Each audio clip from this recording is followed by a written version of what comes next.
একটা নিরিবিলি গ্রামের শেষে থাকত 7 বছরের মেয়ে আনা।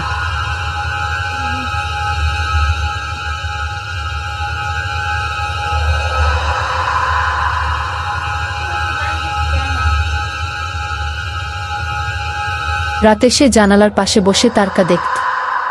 একদিন হঠাৎ ঠান্ডা হাওয়া বয়ে এল, আর জানালায় দেখা গেল সাদা কাপড় পরা এক মেয়ে নিঃশব্দে হাসছে। আনা ভয় পেলেও বলল, তুমি কে? ভুতুড়ি মেয়েটি ফিসফিস করে বলল, আমি খেলতে এসেছি। হঠাৎ দরজা নিজে থেকেই খুলে গেল। ঘরে ছায়া নড়ল, মোমবাতি নিভে গেল। আনা দৌড়ে মাকে ডাকতে গেল, কিন্তু ফিরে এসে দেখল জানালা ফাঁকা।